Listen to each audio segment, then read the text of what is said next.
Hi Stampers, Susan Campfield with SueStampfield.com. I'm going to try this again. I'm going to try and share with you a card tutorial for this Bendy Card technique. You can see how that bends across on the inside. So when the recipient receives this card, they can stand it up to display it, but it actually folds flat. Pull it out of the tabs there. It folds flat for mailing. So let me attempt again to walk you through making this card. I just did the whole video and it said the video can't be viewed, so we're going to try it again. Got an extra set of supplies right here. Let me flip the camera around and point it down. So, flip. All right, let's give it another go here. Slide this up so you can see. Hopefully that's good. My camera arm up here so it doesn't drip down on us. Okay, there we go. All right, so let's talk about the Bendy card. So basically this is a quarter sheet of cardstock, and it is has two arms attached to it. So this card doesn't open the traditional way. It has the quarter sheet of cardstock and then the two arms. I learned how to make this card for my friend Julie Davison, which it's juliedavison.blogspot.com. You could just do a search for the Bendy card and look at the card that she made last Christmas. I adjusted this slightly. I wanted the Peace on Earth part to show on my card. So this is the other one I just made in the first attempt at this video. And this card has a lot of dimension. That's what I really like about it.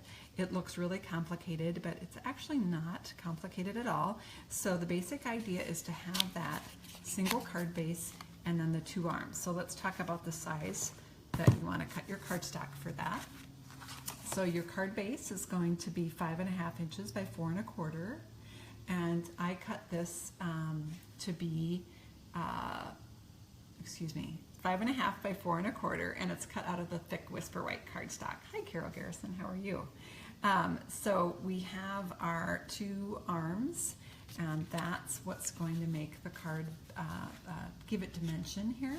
So our left arm is going to be 5.5 inches by 2, and then the right arm is going to be 5.5 inches by 1.5 inches. And again, that's the dimensions I chose for the stamp set that I'm using because I wanted to have the Peace on Earth show on my card. The stamp set I'm using is called Carols of Christmas. I'll talk about that in a little bit, but let's talk about the mechanics of the card first. So you're going to cut those 3 pieces of cardstock, and then on the two arms you want to do some scoring. So you want to score 1/2 inch in from one end on both pieces, just like that. And then on the other end, you're going to cut tabs. So the 5.5 inch dimension includes this, this whole tab. So we're going to cut our tabs. So let me show you how we're going to do that. I've got my pieces already cut here, and I'm going to pull in my paper trimmer. And we'll put our arm in, and I'm going to lay it in my trimmer so that it is at 3/8 of an inch. So 3/8 of an inch is 1/8 short of a 1/2 inch. So this is the 1/2 inch mark right here, and I pulled it back 1/8 of an inch. So I don't want to cut the whole thing. I want to do a partial cut. So I'm going to slide my blade below my piece of paper, and I'm going to hold it tight and push it up just part way. I don't want to go all the way through. And then I'm going to drag my blade to the top, put it down again, and slide it down. Again, I don't want to cut all the way through. I want to cut this area to do the slit. So now I'm going to take my paper snips, and I'm just going to cut that little slit. Just like that. Okay, so now we're ready to do the other arm. So same thing, I'm going to lay it in my trimmer. I'm going to lay it at 3/8 of an inch, slide my blade below, slide it up, cut up partially up, then put it to the top, lift and put it to the top, and slide it partially down. And then you've got the makings for a great little tab there. Just take your paper snips and go in and cut the rest of the way. This really, I want it 3/8 of an inch because then I know they're uniform and I know where to put the slits into the card base that these are going to slide into. but as far as where they end up on here, it doesn't really matter. I wanted it approximately in the center, but you don't have to measure. It's not an exact thing. There's a lot of, this card is actually very forgiving.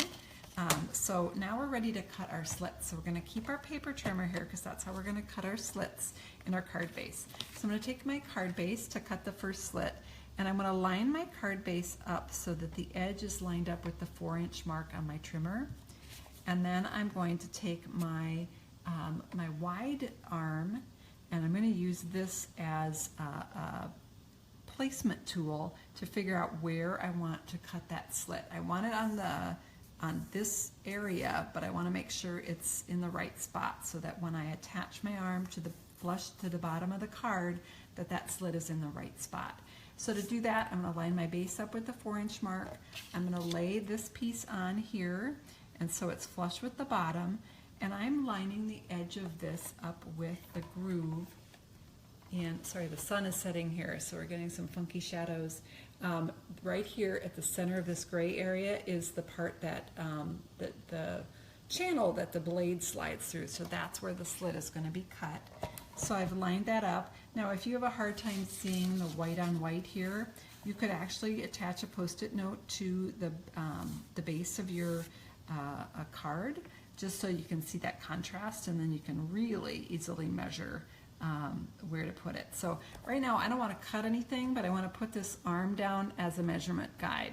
So for this one, for where I ended up cutting the slit, it's slightly different than the video I just did.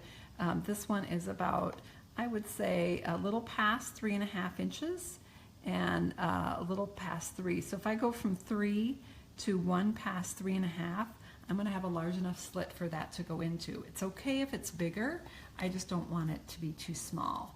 So what did I say again? 3 to 1 past 3.5. Okay, so now I can remove that. You can take out the post-it note, or you can actually even leave it there if you want. Just cut through both.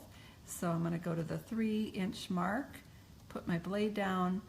Oh, that's a scoring blade. Oops, don't want the scoring blade. We want the cutting blade. There we go. The dark gray is the cutting blade. Light gray is the scoring blade. Okay, so there I've got the slit in the card base. You can see that. And then now we want to do a slit in this arm so that when you slide, this is the slit we just cut for that arm. And then we want to cut this slit in the left arm for the right arm to pop into. So cutting a slit in the left arm, and this one I'm going to line up the score mark with the 2-inch mark on my cutter. I'm again going to bring in my, stick a post-it note on here, I'm going to bring in my my arm and see where on the where I want that slit to be cut. So basically I'm going to line that up with flush with the bottom, and so that it's lined up with the cutting groove, and then I'm going to pop this down and measure. Whoops, I shouldn't have taken that out yet. Well, I can see it well enough. You probably can't on the video, but I can make it out here. Put it back in here so you can see too. There we go. Okay, so you can see where the measurement is. Just right past the 1. I can even do it the 1-inch mark and go down to just a little past 1.5, and that should be good. So pull that away now. I'm ready to cut. Again, make sure I'm lined up at 2.5, and I'm going to go 1 to 1.5, just a little past 1.5. So there's our slit. Again, it's actually really forgiving. Your slit can be larger. You just don't want it too small, and if it's too small, you just take your scissors and cut it a little bit more. So now we're going to take this away, and we're going to attach these arms to our card. You do want to use a strong adhesive for this. So, sorry, my little post-it note on there. I'm going to use the Stampin' Up! Tear and Tape for this, because I don't want these arms to fall off of my card. That's going to ruin the effect. So I'm just adding this tear and tape right here, and these will be attaching to my card like this, lined up with the bottom. So I'll pull off this adhesive, maybe, I just pull off the backing, excuse me, and just line this up right here.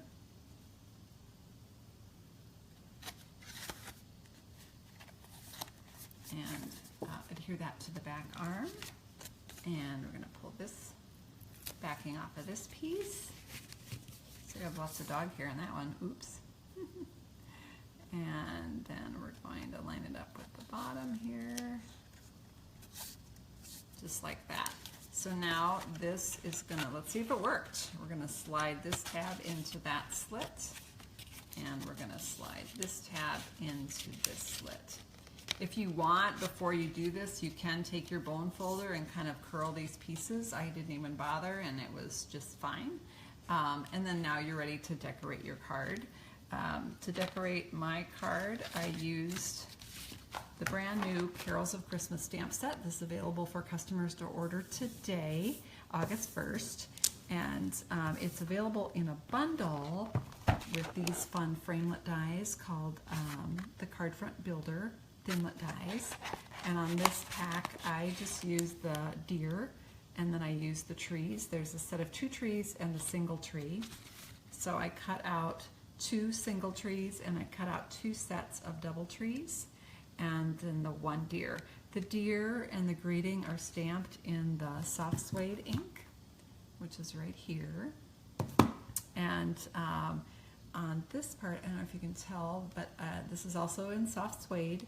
It's attached to a piece of dazzling diamonds glimmer paper, and then we've got our silver foil in the back there.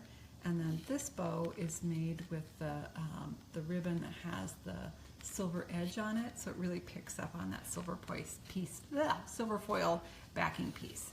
So when you want to mail this card, you just take out the tabs, fold it flat. Of course, you can put your greeting right in here, sign your name, and then fold it flat for mailing. And then the recipient can pop those tabs in. You can put a little post-it note explaining how to assemble the card, and then they can display it on their desk or table. Thanks so much for joining me today. I'd love to hear your comments, and hopefully this video will post this time. Thanks everyone. Have a great evening. Bye-bye.